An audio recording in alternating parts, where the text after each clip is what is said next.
Hi, I'm Clay Goodman, your District 6 representative.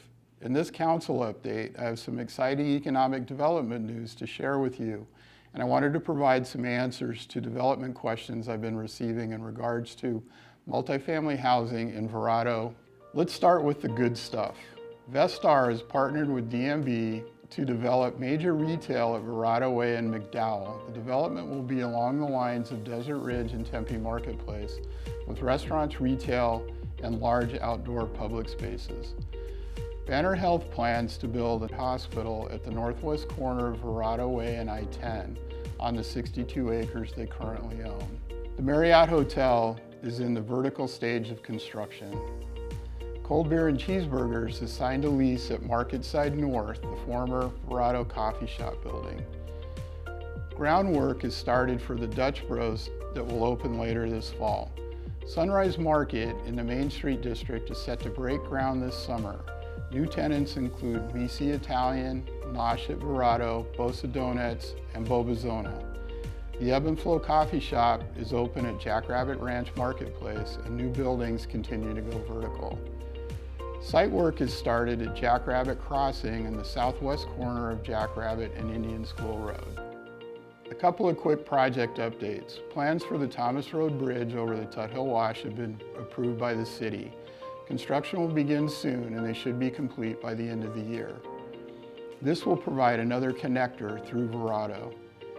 Indian School Road is coming along. It will be 2 lanes in each direction with dedicated turn lanes and is on track to be completed this fall. McDowell Road, east of Verrado Way. Construction is scheduled to start this fall and be completed sometime in 2023. Jackrabbit Trail and I-10.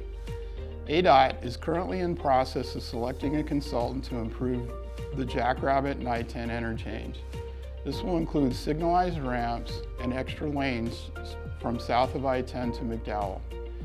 The city is also working to get $22.6 million in state funds appropriated to ADOT to improve Jackrabbit Trail to 3 lanes in each direction from McDowell to Thomas Road. Your council has recently voted to set aside $2.5 million in contributing funds toward the project. If the funds get allocated to ADOT, Jackrabbit will finally be updated with signalized ramps and extra travel lanes from just south of I-10 to Thomas Road. I've been fielding a lot of questions about the development plans in Verrado, specifically the multifamily housing projects.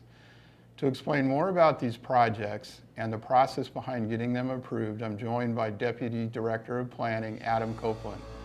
Adam, why don't we start with the details on these projects, where they are, how many units, acres, etc.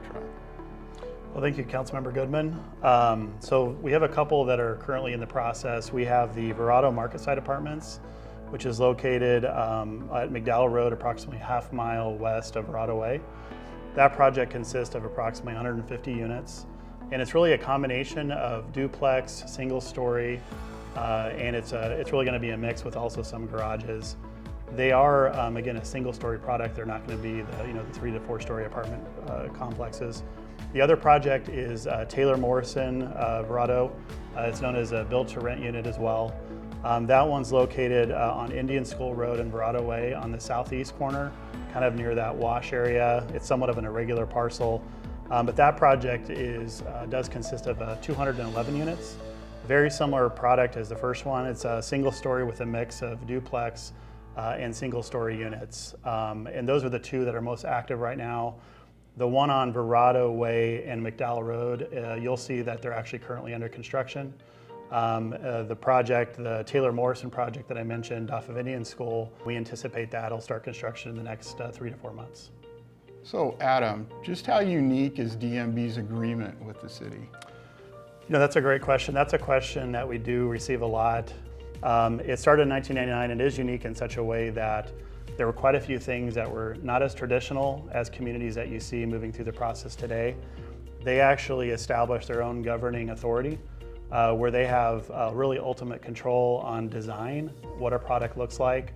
But they did establish certain standards in their documents in 1999 that the city does track that we have to make sure is complied with.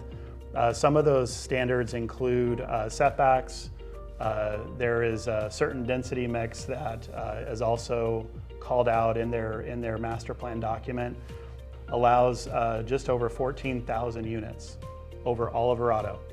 Those 14,000 units don't specifically have to be located in this spot or this spot or this spot.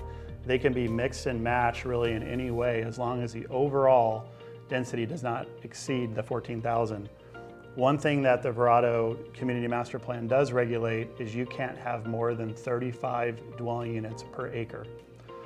So most of these communities that I spoke on earlier, the build to rent sites are well under that density. They're around the 8 to maybe 10 to 12 dwelling units an acre, which is well under their 35 maximum capacity. So what does or doesn't the city have control over when it comes to new development? So first and foremost, the city has control over building and safety standards. So when you have a project go up a building, is it safe? Does it have fire sprinklers? Is it structurally sound? Is the air conditioning, everything safe? We definitely have control over the building code and the building standards.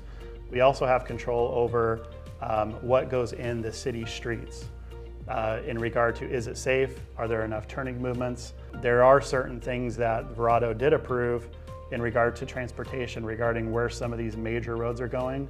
Verrado was responsible for some, but not all.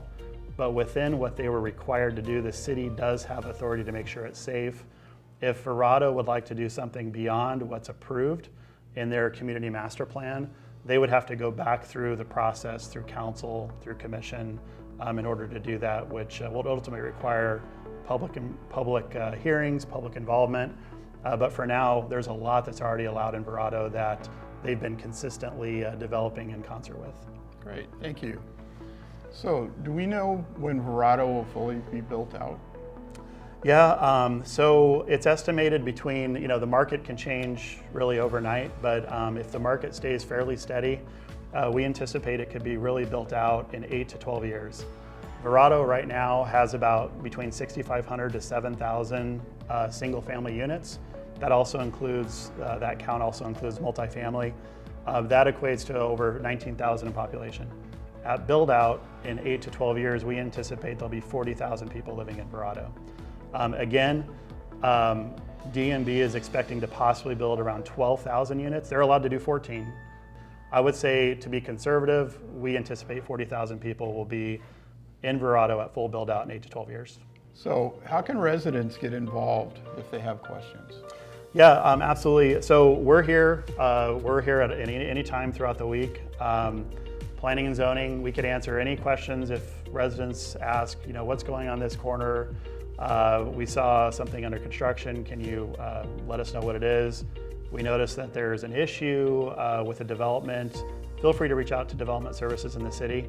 More specifically, we have a planner that works here for the city that's been working on Verrado for 15 years. We actually call him the Verrado planner. So his name is Sean Banda, and again, he's the most knowledgeable planner. He works for my team, and his email is sbanda, B-A-N-D-A, @buckeyeaz.gov. Sean is very knowledgeable. He can get you answers, but you can always reach out to me as well at Copeland, ACOPELAND, @buckeyeaz.gov, and we'd both be happy to answer questions about Verrado. Thanks, Adam. I really appreciate the insight and hope that this answers some of our residents' questions. Thank you. Appreciate the time. Thanks, I appreciate it. Thank you.